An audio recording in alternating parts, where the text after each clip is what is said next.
درود پاک اللهم صل على محمد وعلى آل محمد كما صليت على إبراهيم وعلى آل إبراهيم إنك حميد مجيد اللهم بارك على محمد وعلى آل محمد كما باركت على إبراهيم وعلى آل إبراهيم إنك حميد مجيد.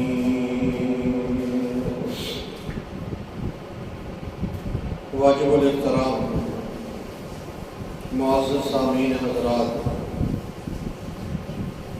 ربیع الاول 1444 ہجری ماہ مبارک گزر رہا ہے. اس ماہ مبارک میں امام الانبیاء سرور دو جہاں سید المرسلین شفیع المذنبین رحمت للعالمین حضرت محمد مصطفیٰ صلی اللہ علیہ وسلم کی ولادت کا ثابت ہے، اور اسی ماہ مبارک میں نبی پاک صلی اللہ علیہ وسلم کا یوم وصال بھی ہے، وفات کا دن بھی ہے. آپ حضرات کو شاید یاد ہو، کچھ عرصہ پہلے 20 25 30 سال ربیع الاول کو 12 وفات کے نام سے لوگ یاد کرتے ہیں، یعنی 12 وفات. مطلب یہ تھا کہ 12 تاریخ کو امام الانبیاء صلی اللہ علیہ وسلم دنیا سے پردہ فرما گئے. بہرحال حضور اکرم صلی اللہ علیہ وسلم آدم علیہ السلام سے لے کر قیامت تک آنے والے آخری انسان تک سب سے اعلیٰ درجے کی شخصیت ہے. جتنے بھی انبیاء کرام علیہم السلام تشریف لائے، ان میں بھی سب سے اعلیٰ درجہ اور مقام اور مرتبہ آپ کا ہے. اسی لیے اللہ کے نبی کا تذکرہ کرنا یہ بھی عبادت ہے. جیسے درود شریف پڑھنا عبادت ہے، نبی پاک صلی اللہ علیہ وسلم کی سیرت کے واقعات کو سننا سنانا یہ بھی عین عبادت ہے. میری اور آپ کی خوش قسمتی یہ ہے، اللہ نے ہمیں اپنے آخری پیغمبر کا امتی بنا دیا. آپ حضرات نے سنا ہوگا کہ پہلے جو تشریف لائے تھے پیغمبر، ان میں سے بعض یہ دعا کرتے چلے گئے کہ اللہ ہمیں آخری نبی کا امتی بنا دیا. میں نے اور آپ نے تو کوئی دعا نہیں کی، یہ محض اللہ کی عطا. انگلینڈ کے اندر ہمارے ایک دوست ہیں ڈاکٹر صاحب، تشریف لے گئے. وہاں ان کو یونیورسٹی میں لیکچر کے لیے دعوت دی جا رہی تھی، بلایا جا رہا تھا، اور بلانے والی ایک خاتون تھی، غیر مسلم تھی. اس نے جب ڈاکٹر صاحب کو بلایا تو یہ کہا کہ میں یہ سمجھ رہی ہوں کہ ڈاکٹر صاحب کے لیے آج بہت بڑے اعزاز کی بات ہے. کیوں؟ کل یہ کہیں کہ میں فلاں یونیورسٹی میں لیکچر دے گا. وہ اللہ کے نیک آدمی تھے. کہتے جب میں اسٹیج پہ گیا تو میں نے لوگوں سے کہا اس خاتون نے میرے بارے میں جو کہا ہے ٹھیک، لیکن مجھے اللہ پاک نے اس سے بہت بڑا اعزاز دیا ہوا. لوگ حیران پریشان، وہ کیا اعزاز؟ اس نے کہا وہ ہے آخری نبی کا امتی. یہ بہت بڑی بات ہے. اللہ ہمیں اس کی قدر کرنے کی توفیق عطا فرمائے. جیسے نبی پاک صلی اللہ علیہ وسلم سب سے اعلیٰ ہے، انبیاء سے اعلیٰ، صحابہ سے اعلیٰ، اولیاء سے اعلیٰ، بلکہ سارے پیغمبر مل کر بھی حضور پاک صلی اللہ علیہ وسلم کے مقام اور مرتبے تک نہیں پہنچ سکتے. کہتے ہیں نا بعد از خدا بزرگ توئی قصہ بتا سکتا. اتنا اونچا درجہ اللہ پاک نے آپ کو عطا فرمایا. سمجھیے جیسے اللہ کے نبی سب سے اعلیٰ ہے تو اللہ کے نبی کا جو طریقہ زندگی ہے وہ بھی سب سے اعلیٰ ہے. اللہ کے نبی کو تو سارے مانتے ہیں لیکن اللہ مجھے آپ کو معاف فرمائے نبی کی کوئی نہیں مانتا. جیسے اللہ کو سارے مانتے ہیں اور اللہ کی کوئی نہیں مانتا. محبت کا دعویٰ ہم سب کو ہے, ایک سے بڑھ کر ایک دعویٰ کرتے ہیں. حالانکہ دنیا کا یہ اصول ہے, ضابطہ ہے, جس آدمی کو کسی سے محبت ہوتی ہے محبوب کے کہنے پر اگر وہ کپڑے نہ پہنے, میرا دل چاہتا ہے فلاں کلر کے آپ کپڑے پہنے, وہ نہ پہنے, محبوب ناراض ہو جاتا ہے اور الٹا کہتے ہیں یار تو میری اتنی بات نہیں مان سکتا. کام سے بات ہے سمجھنے کے لیے. اللہ مجھے آپ کو معاف فرمائے. ہم سب حضور پاک صلی اللہ علیہ وسلم سے محبت کا دعویٰ کرتے ہیں لیکن اپنے آپ سے پوچھئے کیا ہم اللہ کے نبی کی باتوں کو مانتے ہیں؟ کیا ہم آپ کے طرز زندگی کو پسند کرتے ہیں؟ غلامی رسول میں موت بھی قبول ہے. کتنا خوبصورت نعرہ. غلامی رسول میں داڑھی قبول نہیں ہے, یہ بھی تو نعرہ ہے. غلامی رسول میں 5 وقت کی نماز قبول نہیں ہے, یہ بھی تو نعرہ ہے. غلامی رسول میں آنکھوں کو صاف رکھنا قبول ہے, نہیں, یہ نعرہ نہیں لگیں. غلامی رسول میں کانوں کو صاف رکھوں گا, نہیں, نعرہ نہیں لگیں. غلامی رسول میں جھوٹ سے بچوں گا, کوئی نعرہ نہیں لگائے گا. جو موت کا نعرہ, نہ موت, نہ کسی نے مرنا ہے, نہ بات, نہ کوئی نئے, نہ کوئی نئے. یہ چھوٹے چھوٹے کام جو ہم روز روز کرتے ہیں تو یہ لگاؤ اللہ کے بندوں نے لگانا ہے, پتہ چلے آپ نے غلامی رسول کتنی. تو حضور پاک صلی اللہ علیہ وسلم کی سنت یہ بھی سب سے اعلیٰ طریقہ ہے. ہم مان لیں گے ٹھیک ہے, نہیں مانیں گے دنیا کا نظام ہے, چلتا ہے. اور یاد رکھو کافر بڑی محنت کرتے کرتے جہاں تک پہنچتے ہیں وہ سنت طریقہ ہوتا ہے. ہمارے ایک بزرگ ہیں, وہ اپنا واقعہ لکھتے ہیں, کہتے ہیں کہ امریکہ میں غالباً ہم 3-4 بڑے بڑے انجینئر جمع ہوئے, کھانے کی ٹیبل پہ بیٹھے تھے. کہتے ہیں میں مسلمان تھا, ایک اس میں یہودی تھا, ایک عیسائی تھا, ایک ویسے ہی اور مذہب تھا. کوئی مشاورت تھی. عجیب بات یہ ہوئی جب ہم کھانے کی ٹیبل پہ بیٹھے, میں بھی داڑھی والا تھا تو باقیوں نے بھی داڑھی رکھی ہوئی تھی. میں نے کہا یار میں تو مسلمان ہوں اور داڑھی اس لیے رکھی ہے کہ ہمارے نبی کی سنت, بلکہ واجب. 4 امام ہیں, امام ابو حنیفہ, امام مالک, امام شافعی, امام احمد بن حنبل رحمۃ اللہ علیہ. چاروں کا اتفاق ہے کہ داڑھی ایک مشت یعنی ایک مٹھ رکھنا واجب ضروری ہے. کہتے ہیں میں نے ان سے پوچھا, میں تو داڑھی رکھی ہے سنت سمجھتی ہوں, آپ نے کیوں رکھی ہوئی ہے؟ سنیے وہ کیا کہتے ہیں, کہتے ہیں ہمیں نہیں پتا سنت کیا ہے کیا نہیں, یہ تو آپ کو پتا ہوتا. ہماری سائنس یہ کہتی ہے کہ یہاں جو انسان کے چہرے کے اندر یہ جو جسم کا حصہ ہے اس کا انسان کی قوت مردانگی کے ساتھ بڑا گہرا تعلق ہے.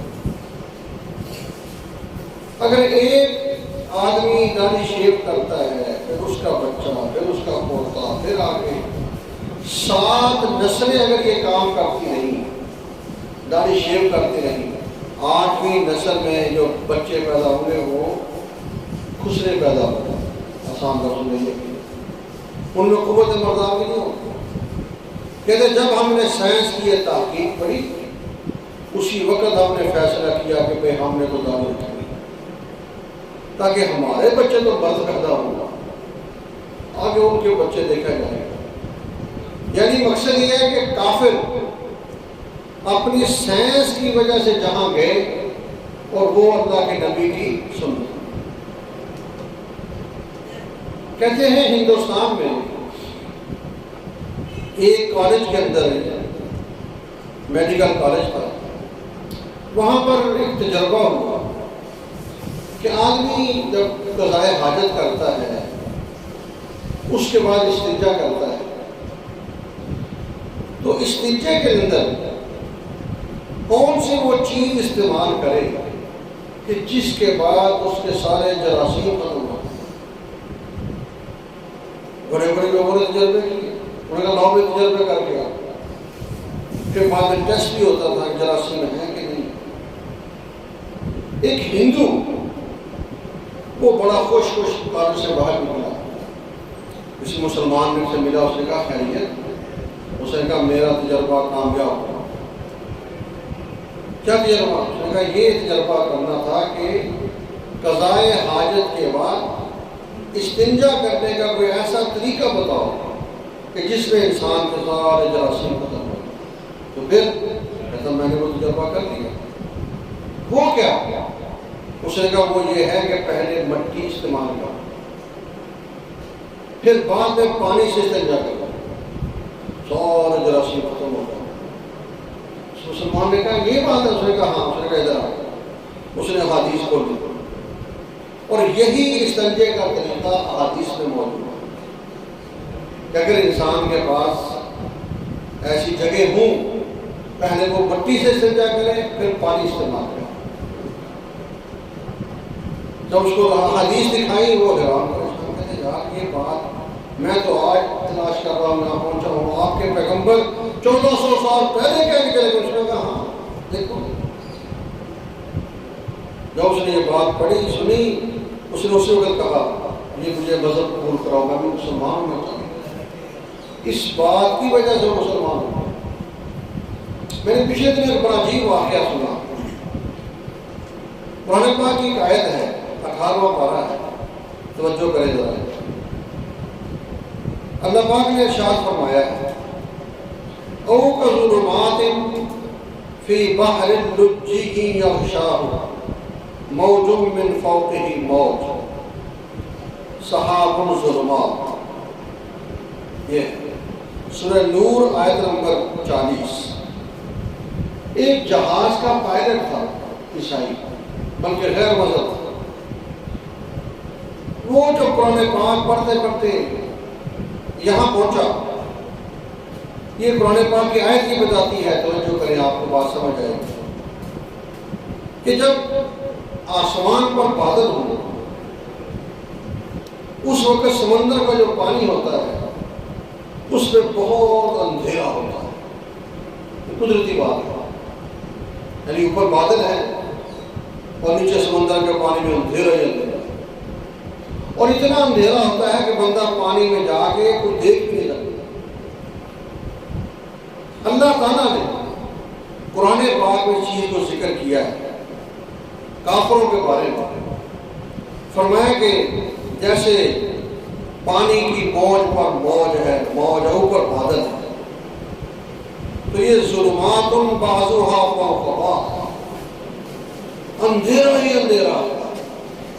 وہ پائلٹ یہ کہہ رہا تھا کہ میں جہاز چلاتا رہتا ہوں، سمندر میں کئی دفعہ گیا ہوں، اس بات کا مجھے علم ہے کہ ایسے حالات ہوں تو جہاز کو کہیں اور لے جاؤ، ورنہ اندھیرے میں پھنس جاؤ۔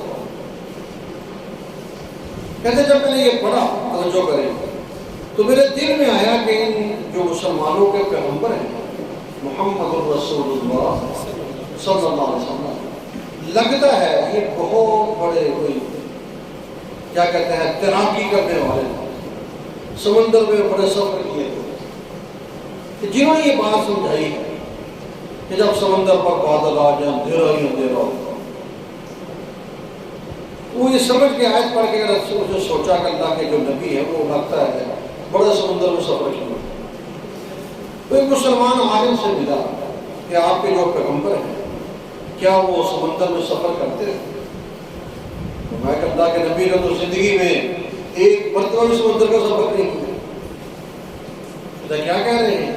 ان کا ہاں، کبھی سمندر میں کوئی جہاد کے لیے گئے ہوں گے، آپ نے وہ حدیث پاک سنی ہوگی، اللہ کے نبی کا فرمان ہے سب سے پہلا غزوہ جو میری امت کا لشکر سمندر میں جہاد کے لیے جائے گا ان پر جنت واجب ہے۔ اور وہ لشکر کون تھا؟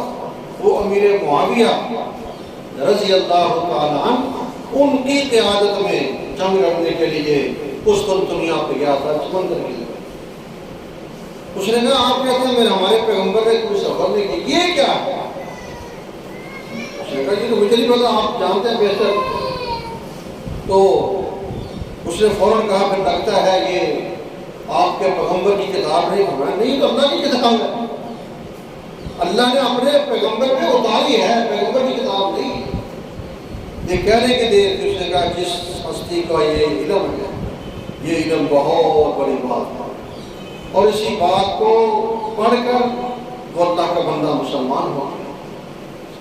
یعنی اس طرح کی باتیں قرآن میں موجود ہیں جو ایک عام آدمی نہ سن سکتا ہے، نہ سمجھ سکتا ہے، نہ وہاں جا سکتا ہے۔ خیر، نبی پاک صلی اللہ علیہ وسلم جو میں نے آیت کریمہ پڑھی ہے، رحمت للعالمین، پورے عالم کے لیے رحمت۔ ہم پڑھتے ہیں نا الحمدللہ رب العالمین، رب العالمین، اسی طرح رحمت للعالمین، پوری دنیا کے لیے رحمت اللہ۔ کہتے ہیں حضرت علی رضی اللہ تعالیٰ خیبر کے مقام پر آپ کی آنکھ میں کوئی تکلیف ہوگی، نبی پاک صلی اللہ علیہ وسلم کے پاس آئے، توجہ مسلمان، یا رسول اللہ صلی اللہ علیہ وسلم آنکھ دکھ رہی ہے۔ آپ نے اپنا لعاب دہن نکالا، پہلا آنکھ پہ لگایا، لگانے کی دیر تھی اللہ پاک نے اسی وقت شفا عطا۔ میں کہا کرتا ہوں ہمارے پیغمبر میڈیکل اسپیشلسٹ بھی، آئی اسپیشلسٹ بھی، سرجیکل اسپیشلسٹ بھی تھے۔ ایک اور موقع آیا، حضرت علی رضی اللہ تعالیٰ ان کے پاؤں میں چوٹ آ گئی، اللہ کے نبی سے کہا میں پریشان ہوں گا، وہاں اپنا دعا لگا اللہ یہ رحمتی اور کیا ہے۔ ایک غریب آپ کے پاس آ گیا، یا رسول اللہ صلی اللہ علیہ وسلم جی بیٹی کی شادی ہے، تو پھر تھوڑی سی خوشبو چاہیے، فرمایا جاؤ شیشی لے کر آؤ۔ نبی پاک صلی اللہ علیہ وسلم چٹائی پر آرام کر رہے، پسینہ مبارک آیا ہوا تھا۔ جب آپ چٹائی سے اٹھے فرمایا جو قطرے ہیں سب پسینے کے شیشی میں ڈال دو۔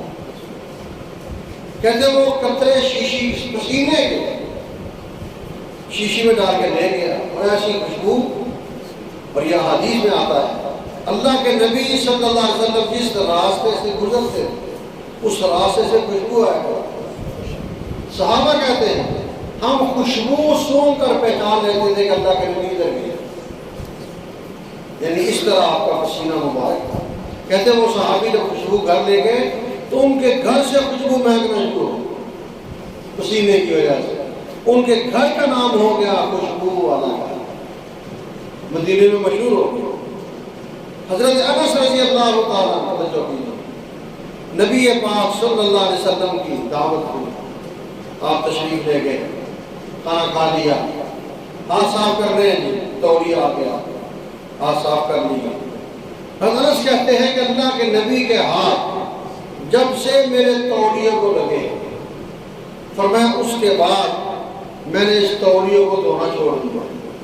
یہ کیا کرتے ہیں کہ جب میلا کچلا ہوتا ہے میں تو تندور میں ڈال دیتا ہوں، تندور ساری میل کو جلا دیتا ہے، لیکن جس تولیے کو پیغمبر کے ہاتھ لگے ہیں اس تولیے کو آگ کچھ بھی نہیں کرے، تولیہ صاف ہو جاتا ہے۔ توجہ کریں، یہاں سے پتہ چلا اگر اللہ کے نبی کے ہاتھ تولیوں کو لگے اس پہ آگ حرام ہو جاتی ہے۔ حضرت فاطمہ الزہرا کا واقعہ آپ لوگوں نے سنا ہوگا رضی اللہ تعالیٰ عنہ، کہ وہ روٹیاں پکا رہی ہیں، اللہ کے نبی پاس آئے، بیٹی کیا کر رہی ہو؟ ابا جان کھانا بنا رہا ہوں، مجھے بھی 2 پیڑے دو۔ آپ نے 2 پیڑے لے کر ایسے کہا یہ روٹی بھی لگا دو، 1-2 روٹیاں وہ بھی لگا دو، کھانا پکتا رہا، ساری روٹیاں پک گئی۔ وہ دونوں روٹیاں جو تھی وہ کچی کی کچی، ان میں یعنی کوئی روٹیوں کے اندر تغیر نہیں آیا، پکی نہیں ہے، کچھ بھی نہیں ہوا۔ حضرت فاطمہ الزہرا پریشان ہے، بیٹا کیا ہوا؟ ابا جان میں پریشان ہوں، ساری روٹیاں پک گئی، وہ 2 ایسی ہے۔ فاطمہ تو یہ نہیں پتا اس کو میرے ہاتھ لاتے ہیں، اب اس کو آگ نے کیا کہنا ہے؟ جو بات آپ کو سمجھانے والا ہوں، اللہ کے نبی کا ہاتھ جہاں لگ جائے وہاں آگ حرام ہو جاتی ہے۔ 1400 صحابہ حدیبیہ کے مقام پر اللہ کے نبی کے ہاتھ پہ ہاتھ، اگر روٹی کو آٹے کو ہاتھ لگ جائے پیغمبر کا وہاں آگ کچھ نہیں بنتی۔ تو جن صحابہ کے ہاتھ لگ گئے وہ صحابہ بھی جو کامیاب ہو چکے ہیں۔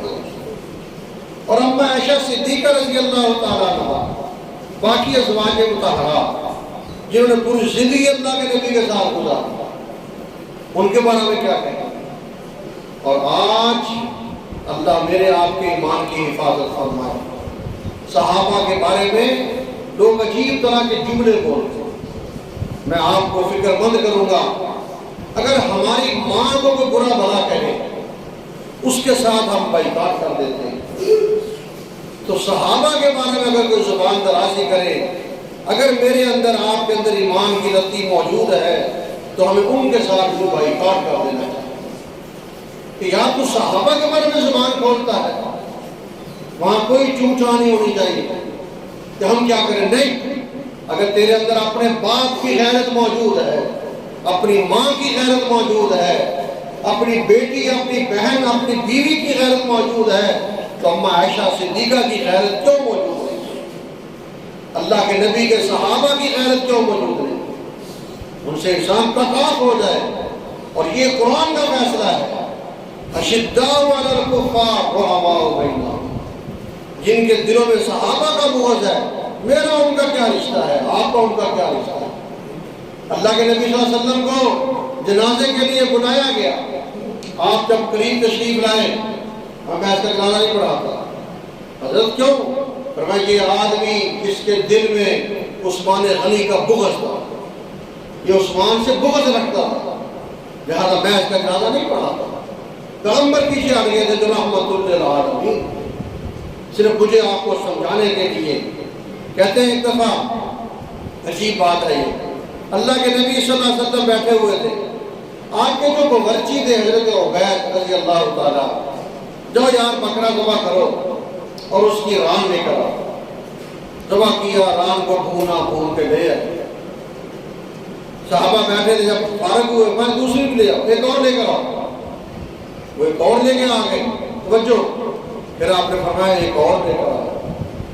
تو صحابی نے کہہ دیا حضرت رانے تو 2 ہی ہوتی ہیں، فرمایا تو نے جلدی کی، اگر تو چاہتا اللہ تجھے اور بھی عطا کر دیتا ہے۔ تو اللہ نے مہربانی کر کے میں نے بول پڑا ہوتا تھا۔ کہتے ہیں کہ اللہ کے نبی کہتے ہیں باہر تشریف لے گئے، سردی کا موسم تھا، اور سردیوں میں عموماً کھجور اپنا پھل نہیں دیتی، گرمی میں دیتی۔ سردی کا موسم ہے، صحابہ بیٹھے ہوئے ہیں، دیکھا تو صحابہ پریشان ہے، کیا ہوا یا رسول اللہ صلی اللہ علیہ وسلم؟ کھجور کھانے کو دل کر رہا ہے، کھجوریں ہیں نہیں۔ اور میں کوئی بات نہیں، بیٹھو، بٹھا دیا۔ حضرت علی کو بلایا رضی اللہ تعالیٰ، فرمایا جاؤ جا کے وہ کھجور کے پاس جاؤ اور اس کھجور کو کہو کہ اللہ کے نبی نے بھیجا ہے، کھجوریں چاہیے، جا کے چادر بچھاؤ، کھجوریں ملے گی انشاءاللہ۔ توجہ، اللہ کے نبی جب درختوں کے لیے بھی رحمت بن کے آئے، وہ واقعہ آپ کے ذہن میں آنا چاہیے، جب کھجور کے تنے کا آسرا لے کر خطبہ دے رہے تھے، جب منبر پہ لایا گیا، اس کھجور کے تنے میں سے ایسے آواز آئی جیسے بچہ روتا ہے، رونے کی آواز آئی۔ صحابہ نے کہا حضرت یہ کیا ہو رہا ہے؟ فرمایا اس سے میری جدائی برداشت نہیں ہوگی، فرمایا اس کو ایسا کرو، اس کو کاٹو یہاں سے، اس کو یہاں پر دفن کرو۔ تو کھجور میں آپ کی بات کیوں نہ مانتا؟ کہتے ہیں جا کے چادر بچھائی، کھجور کو آواز دی، کھجور نے اسی وقت، حالانکہ کچھ بھی نہیں تھا وہاں پر، اللہ کے ہاں کیا مشکل ہے یار۔ آج ہم اللہ کی قدرت کو بھول گئے، اللہ کی طاقت کو بھول گئے، اس لیے ہم پریشان ہو رہے ہیں۔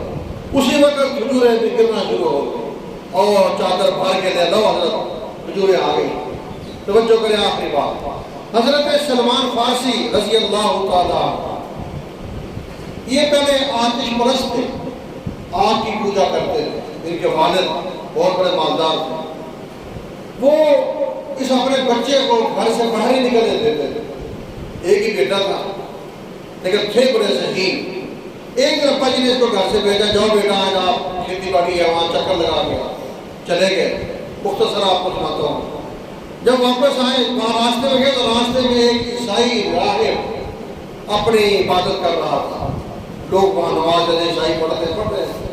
انہوں نے دیکھا یار یہ لوگ ہم سے تو اچھے ہیں، کیونکہ یہ تو آگ کی پوجا کرتے تھے، تو وہی بیٹھ گیا ان کے پاس، پورا دن وہاں گزار دیا۔ شام کو گھر آئے، ابا جان نے پوچھا ہاں بتاؤ کھیتی باڑی گئے تھے زمین میں؟ ابا جان راستے میں دیکھا لوگ عبادت کر رہے تھے، وہ ہم سے اچھا مذہب ہے، میں وہاں بیٹھ گیا۔ ان کا لے بھی یہ تو لگتا ہے کیا؟ کہتے ہیں ابا جان نے بیڑی لگا دی، یہ تو نکل جائے گا میرے ہاتھ سے۔